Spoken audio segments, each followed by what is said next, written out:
Hello, my name is Cecilia McGough, and I'm the CEO of Students with Schizophrenia, a nonprofit focused on empowering college students who have schizophrenia and their families. I was very lucky to have had the opportunity of doing a TED Talk, and that was when we had the opportunity to tell my story about my schizophrenia. It's been thought of that I've had schizophrenia all of my life, and in the TED Talk talk about how it manifested over time and how it really struck me. It affected my education more in college, and when I actually got the treatment was in college.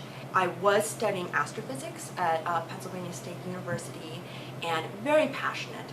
I started pulsar research in high school, was lucky enough to co-discover a pulsar through the Pulsar Search Collaboratory, and had so many amazing opportunities, such as helping represent the United States in the International Space Olympics in Russia, Virginia Aerospace and Science and Technology Scholar with NASA. So, real astro nerd there. I never want my schizophrenia to define who I am. However, I've switched my focus to being focused on founding Students with Schizophrenia, a nonprofit. The mission of Students with Schizophrenia is to empower college students who have schizophrenia and their families through support, outreach, and services. And that's now become my passion, because when I first looked for resources for a student who has schizophrenia, I was actually shocked, because there was no other organization in the entire world specifically focused on empowering college students who have schizophrenia, and that just was mind-boggling to me, because there's 51 million people in the world who have schizophrenia, 1.1% of the world's population over the age of 18, and with the peak age to have a schizophrenic break being the same age range as a typical college student, and there's no organization to help those college students. Half of the people who have schizophrenia either take their life through suicide or attempt suicide at least once, myself included. And I feel like helping college students is a way that we can really change that statistic, and I really could not forget about that number and forget about those people, and I needed to do something about it. The first steps with Students with Schizophrenia was to focus on where are the gaps that we need to fill. We don't want to reinvent the wheel. So we aren't taking the place of doctors, we're not taking the place of therapists, we're not taking the place of lawyers for legal advising or anything like that. We're more focused on empowering the college student. We want to make sure we are in the universities, having the outreach there, making college clubs, having those support networks, but also making sure that they do well in school and are able to stay in school with future services such as financial, academic, and career, so that they not only could stay in school and make sure they could afford school, because a student who has schizophrenia is at high risk of losing scholarship. We wanted them to do well with school with the academic and also reach their goals with their career. We have had a overwhelmingly positive response to students with schizophrenia, because again, there's nothing like it. So when people Google resources, our name does come up. And we're fortunate enough to have a very strong online presence. With the TED Talk, it's currently almost at 2 million views, and we had a Special Books by Special Kid interview, and that's at 10 million views on Facebook. And I say that because, if you had asked me just a couple years ago, when I was, too scared to even say I have schizophrenia, that people are not only willing to listen to someone's story with schizophrenia, but actually willing to take action and get involved. We have our model club at Penn State University. We have weekly meetings, and we have a structure where we have the support, like a support group, the first 30 minutes of our meeting, and we have a support group activities there. It varies from meeting to meeting, and it's just really a safe place where people can talk and share, and also we do some therapeutic activities, maybe some art projects and stuff like that. But then the later half of the meeting is very much an activist team, and this is what something really surprised me, was there's so many of our members of our club that don't have schizophrenia. Some of them don't even know anyone who has schizophrenia until they come to our club. They see our outreach, they come to maybe one of our events, or they saw the TED Talk or something like that, and then it ignites this passion and realize that it's more than just an organization or a club, it's a movement. and we have different events. Something that we love having are movie nights, and we watch, say, movies such as A Beautiful Mind or The Soloist or other movies such as Shutter Island. And those are great movies to get the discussion of schizophrenia started. Of course, some of them aren't not the most accurate representation of what schizophrenia is, but it's helping get that conversation of schizophrenia going. I was very lucky to get an advising role on a movie where it's a major Hollywood film. I cannot say the name quite yet. It does have the same producers as La La Land, but that's as much as I can say with that. They contacted me, and one of the characters has a schizophrenia.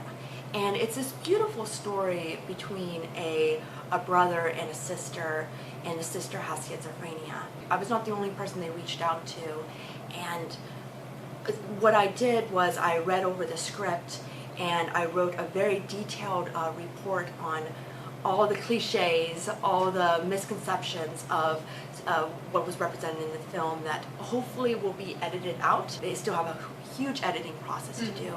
But something that's very important in film is people usually learn about schizophrenia for the first time in film, because unfortunately we need to have more education about mental health in school. For example, I learned schizophrenia through the TV show Criminal Minds, which wasn't the best way to learn about it. I feel like people are becoming more aware of the importance to consult people of the community of a character. The person that wrote the script knew it had someone very close to them that had schizophrenia, but they themselves didn't have schizophrenia. So a lot of the things in the film are very accurate to that person's life. Even with that said, that it's maybe an accurate depiction, yes, it's someone who had schizophrenia that did that act, we've had so much negative depiction of schizophrenia in film that it's important for us to not only represent the community accurately but also respectfully, because we need to have those better examples. I have an immense amount of hope in this generation.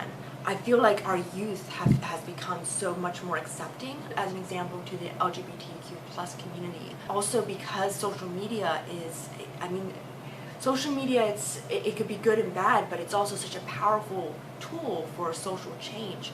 So I think it's very empowering for people who are in these minorities or discriminated groups, such as people who have schizophrenia, to really be able to have those tools to speak up. We have still a long way to go. There are a lot of people online that I get some backlash even to this day because they think that I'm possessed or that I am being punished or I'm a witch or something. It really needs more education about schizophrenia and mental illness in general to really make that change. I want to more address talking about the stigma. Of course, learning more about how the brain works and all that, that's important. It helps the person understand it's a chemical imbalance in their head, or at least with schizophrenia and like the hallucinations. But it's also important to address the statistics and stigma head on, and about making sure people understand that someone who has schizophrenia or a mental health in general is more likely to be an abuse victim rather than an abuser. For example, for a short time I lived in an abuse shelter during high school.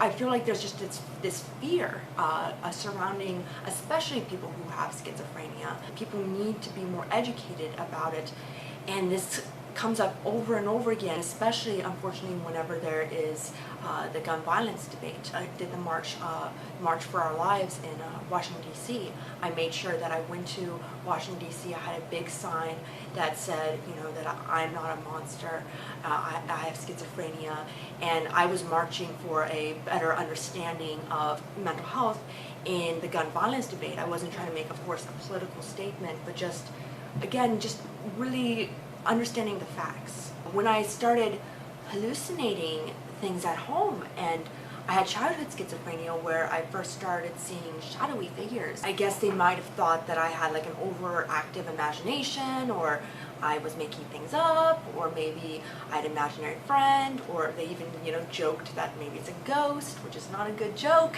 I know that there's kids having like imaginary friends, a lot of them, they don't end up having schizophrenia or something like that. My hallucinations got worse as I got older. I started hearing things that weren't there, like a staticky whisper in my ear, like it became very vivid to where I started hallucinating the clown from the older adaptation of Stephen King's It, the girl that resembles like the girl from The Ring and giant spiders. My dad's a flight attendant, so he wouldn't be at home very often, so I would be actually too scared to sleep in my bedroom alone, so I would sleep in the bed with my mom. When I started to tell my parents, that's definitely red flags. I wish instead of my parents being like, we can't tell people about this, that should be, we need to go talk to a doctor. My advice to family members and loved ones of someone who has schizophrenia is to still treat them as a person. It's so important for family members and friends, because they're often the first people that even learn that person has schizophrenia. Sometimes they even open up to those individuals before they even get a diagnosis. So it's so important to how that person first responds. Actually, the first person I opened up about my schizophrenia outside of my family, the only person I opened up outside my family in high school was my high school boyfriend. And I told him about the clown that I was hallucinating, and he never watched the movie It, so he watched it, he thought it was more funny than scary, and actually laughed about it. He's apologized to me since then, and I feel no resentment to him, but that initial reaction, it made me not open up to anyone else until college, because if your boyfriend doesn't even understand, then you're like, how is a friend going to understand? So those initial reactions is important, and also not to focus too much on the symptoms. It's important to focus more on the individual, how these symptoms impacts them as an individual.